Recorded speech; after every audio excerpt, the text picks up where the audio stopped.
Another effort to preserve and protect the island's coral reefs. A call for more local and regional businesses to establish links with their African counterparts. A road taxi catches fire along Wildy Road, St. Michael. And in sports, India duly get by Ireland in their World Cup opener. Tonight's headline news is sponsored by Flow. Broadcasting from our studios in the Pine St. Michael, this is CBC NewsNight, starting now.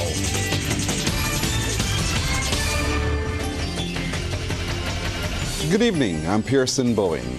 An initiative is in the works to help preserve and restore the island's coral reefs and improve fish stock.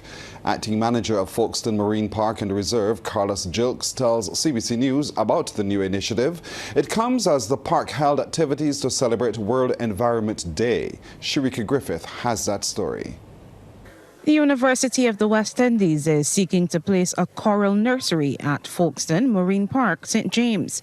Acting manager of Folkestone Marine Park and Reserve, Carlos Jilks, says the UWI approached the park's management with a proposal last week. Belief is that some of our reefs are so degraded that we need now to get some outplanting done so that we will retain the ecosystem services. Ecosystem services such as retention of sand, so that we don't lose so much sand and the beaches are eroded. Nurseries for small fish so that they will develop later into bigger fishes so that we will have more fish for our fisheries. Mr. Jilks, who is responsible for the daily operations at the park, says they can build on the university's proposal.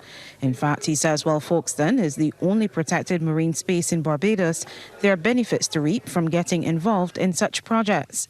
Right now they are dealing with Acropora palmata, which is elkhorn coral. And if we can replicate the growth rate of that in the environment here at Folkestone, then we can go into outplant some of the fragments in different areas so that these same ecosystem services that I was speaking about before can be done in other locations. Mr. Jilks says more information on the Coral Reef Nursery will be revealed as the project unfolds. To celebrate World Environment Day, members of the public, including school children, were given the opportunity to enter the park's museum and aquarium room at no cost. Sharika Griffith, CBC News. The National Peace Program, which recently passed its one-year mark, continues to reap significant benefits. That's according to the Minister of State in the Office of the Attorney General with a focus on crime prevention, Corey Lane. He says initiatives implemented by the Peace Program have been recording high enrollment rates. They include a seaside aquatics swimming program in St. Lucie, officially launched this morning. In terms of our inmate programs, we're working with the Barbados Prison Service. We're working with Youth Affairs to do the program in cooking, bartending, baking, and so on. So like 60 persons would have passed through that. We're doing another cohort very shortly. Advice we'll do probably another 50 or so. Yes. Doubling it. Okay, good. So we're actually looking at about 60 for this next one. So the number of programs, and the point is really to reiterate to Barbadians that we're working with a cross-section of target. So we have the tertiary level risk. Those are people that are involved with crime. There is the secondary level, not secondary school, no, secondary risk level, persons who are given a little trouble.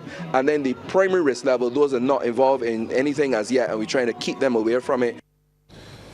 Meanwhile, Chief Education Officer Dr. Ramona Archer-Bradshaw says the ministry has been working with the Peace Program to help at-risk students in the school system. She says she is particularly supportive of the newly launched swimming initiative, which seeks to teach children of primary school age how to swim. Many Barbadians do not know how to swim, and it is a really good thing that 80 of our students from 4 of our primary schools in the north will be participating in this program. I understand too that we have teachers who are leading from the front, and they're getting in the water and they're learning to swim as well. Barbados wants the support of the International Labour Organization as it promotes the Bridgetown Initiative 3.0. It was recently launched by Prime Minister Mia Awad-Motley for consultation at the 4th International Conference on Small Island Developing States in Antigua and Barbuda. Bridgetown 3.0 seeks to change rules around representation at the international financial institutions and the use of per capita gross national income as a criterion for access. Minister of Labour, Social Security and the Third Sector Colin Jordan says the ILO must be on board with a global coalition if the international community is to be galvanized for human-centered development policies. Mr. Jordan was among the speakers for the ongoing 112th International Labour Conference in Geneva. A more equitable governance of the international financial institutions is still an objective to be achieved. The Bridgetown Initiative also agrees that GDP per capita is inadequate for the measurement of progress. This measure alone cannot address the matter of vulnerability that continually hangs over us as a small island developing state located close to the hurricane belt. The ILO must actively support the Bridgetown Initiative and the principles it espouses. Mr. Jordan updated the ILO conference on initiatives and legislation introduced by Barbados to protect workers. He says the island values its people as they contribute their intellectual and physical labor to national development. We stand against the commoditization of that labor. Earlier this year, we enacted the Labor Clauses Concessions Act. This legislation builds on the Labor Clauses Public Contracts Convention 1949 and allies itself with accompanying Recommendation 84, which includes references to utilities as well as subsidies provided by the state. We are about to establish minimum rates of pay and conditions of work in the hotel and accommodation sector. Previously, we established minimum rates of pay and conditions for work in construction and road building under the Labor Clauses Public Contracts Act. The Ministry of Agriculture is looking at ways to put more lands for sugar into production to get more cane to the factory. The disclosure from Minister of Agriculture Indar Ware. Rachel Agard has the details. Government wants to work with officials at the cane breeding station to produce different varieties of sugar cane. However, Minister of Agriculture Indar Ware says the challenge is getting some of the private farmers to set up nurseries on their farms as well. People don't understand, but they told me that varieties take as long as 20 years or just above in order for us to be able to get them going, and that is a long time. So we have many, many years of varieties that have been on trial, and they're looking at how we can get those out, setting up sort of nurseries so that we can provide clean planting material. Minister Ware says he's also exploring how to ramp up hot water treatment for sugarcane production. Sugarcane carries something called ratoon stunting disease. So the first cycle is where you have what they call plant cane, and then the second harvest is what they call first ratoon, and then the third one will be second ratoon, etc., etc. The minister says the recommendation is to replant sugarcane at the end of the third ratoon stage. The hot water treatment process is there, but we're now looking to see how we can expand that and provide clean planting material for the farmers. I ideally would like to see farms carrying clean planting material so that when they need to plant, they can go to those nurseries and use that material for planting. Sometimes you get farmers using first or second ratoon to create planting material, and that's the reason why you will then get problems in terms of yields. The minister has declined to go into detail on this year's sugar crop, but he gives the assurance the sector is on course to achieving this year's targets in spite of the late start to the crop. Rachel Agard, CBC News. Coming up, we'll tell you about that ZR fire along Wildy Road. It was a lucky escape for the driver, passengers and conductor on board a route taxi which caught on fire last night along Wildy Main Road. They managed to disembark the vehicle before it was fully engulfed in flames. The Barbados Fire Service was quick to respond to the scene. The fire was later extinguished. The ZR vehicle was destroyed.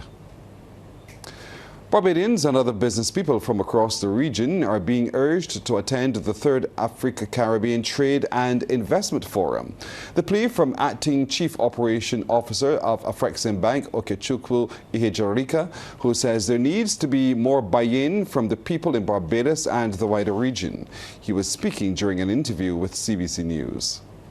What we are now bringing is those policy and decision makers from those countries, those business institutions and entities, we're bringing them all in the same venue to get people from the region to have access to them. So it's a once in a long time opportunity. I don't want to say lifetime, I say a long time, because it's going to take time for us to be able to have that assemblage of the critical players within the region. Mr. Ihejarika, who has been stationed in Barbados over the past 10 months, says already they have chartered flights from Cairo, Addis Ababa and Lagos with over 2,200 people registered to attend the conference, which is being held in the Bahamas from the 12th to 14th of June. He says Africans are looking for ways to return home to the Caribbean and invest, but that cannot happen if there is no one for the business people to interact with. We need also the Caribbean, we need Barbados also to be present. We need people to tell others what they can do and what they are doing, okay, what products they have on offer. Africa brings with it over 1.2 billion people market, so that's massive. If you're a small-scale producer in Barbados and you have access to that huge size of market, I mean, you can go to the bank and rest. So that's basically the value proposition is enormous, so we need to key into it and take advantage of it.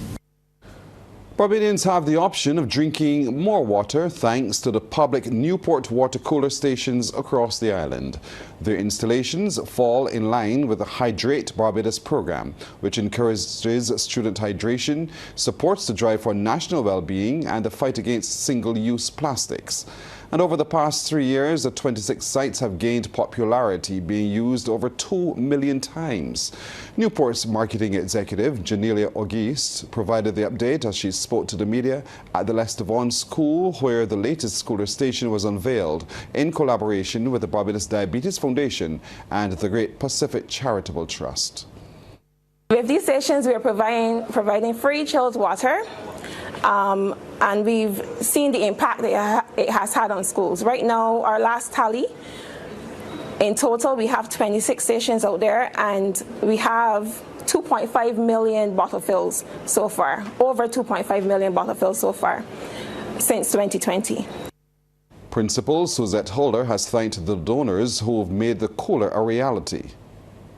We are indeed this morning very thankful, grateful to Great Pacific and Barbados Diabetes Foundation for this kind gesture. We know that scarce resources can be redeployed anywhere, but we are happy that we were considered favorably for the presentation of this cooler. Lestevon School is a community school, and this will not only help our students, but also persons from the community who come here to train, who do lessons on weekends, so we are very thankful. Former St. Leonard's girls students are looking forward to celebrating their Platinum Jubilee, and to mark the occasion they will be hosting a week of activities starting the 8th of June. Treasurer of the class of 1971, Leonard Murray, says many of them will be returning from the USA and Canada for the celebrations. Ms. Murray says this is the first time they'll be hosting these events in such a formal way. Normally when people come in, we would get together, whether it's go to dinner or line at somebody's house, or but yeah, this is the first time, and I must say everybody, we're all excited. Well, activities for the week include a church service, a tour of Bridgetown, catamaran cruise, and a cultural night at Oyston's, culminating with a gala dinner where Minister of Tourism Ian Gooding-Edgell will be honoured. Ms. Murray is urging all former St. Leonard's girls to support the activities. What we are doing is we'll be giving a donation to the church. There's also Chantal Bourne, who looks after the elderly on her own initiative. We're also going to do a presentation to her with gift items for like combs and stuff like that to look after for her service, her business. But like I said, this is the first time we're doing it in such a formal way, and I'm sure there's room for improvement. The Business Report is brought to you with the kind compliments of the National Insurance and Social Security Service. More than a contribution, it's your lifeline. In business tonight, guided off-road tours are getting the attention of cricket fans in Barbados for the ICC T20 World Cup. Managing Director of Off-Road Fury Barbados, Christopher Curtin, tells the Business Report that bookings are being received from around the world.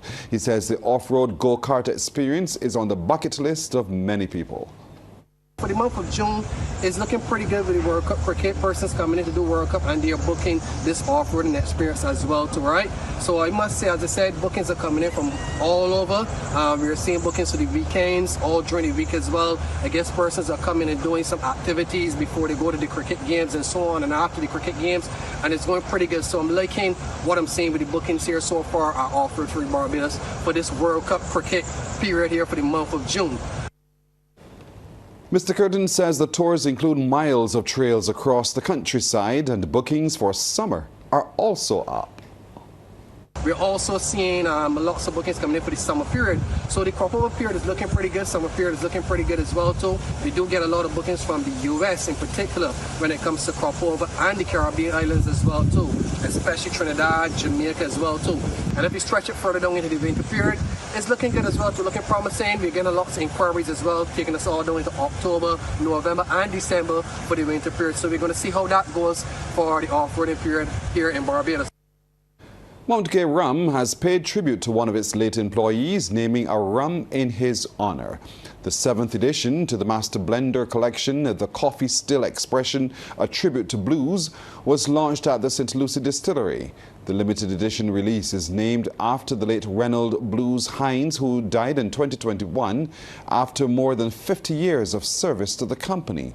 Managing Director of Mount Gay, Antoine Couvrier, says the rum comes from the first distillation done by Mr. Hines using the historic coffee still, which was restored under his guidance.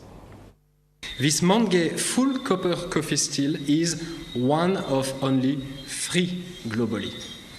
Only one of 2 still working, the other one being in Japan. This makes this latest release one of the world's only coffee still rums available. And it is thanks to Blues' expertise and experience when he distilled on this coffee still until the 1970s that he was able to supervise the reconstruction of the still and its recommission in 2019.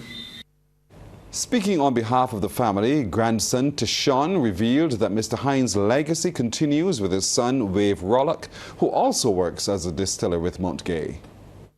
He worked making rum at Mount Gay Distillery for 56 odd years in the profession that he loved. He was a man of few words, but a master in his own right. His legacy lives on in my dad, who he trained in distillation and guided in the science and craft of distillation and fermentation.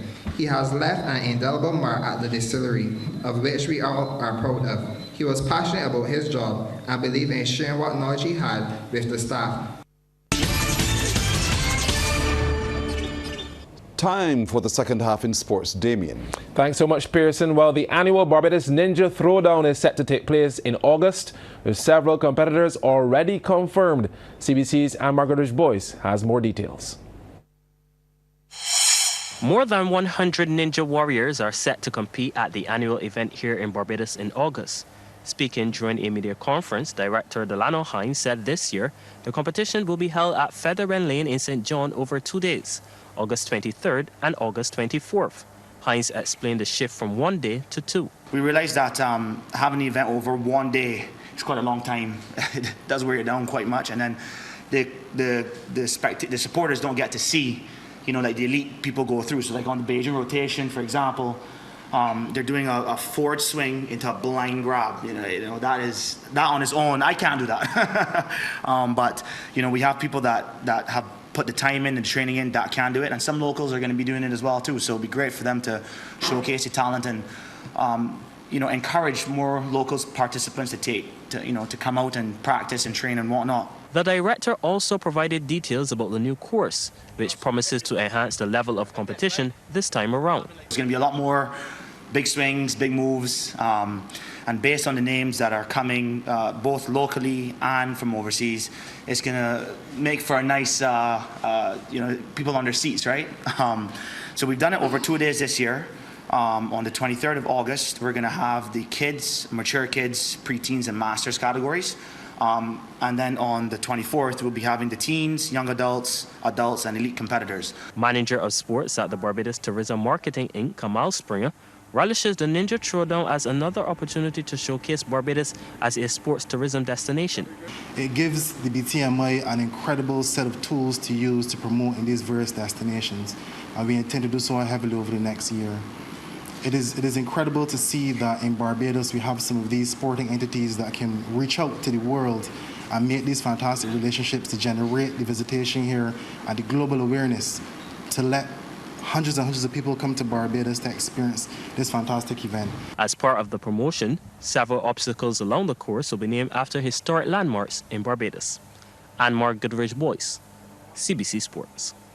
Well, that's our time tonight. Thank you for spending it with us. I'm Pearson Bowen. For the crew, to all of you, good night. By God, we'll see you tomorrow.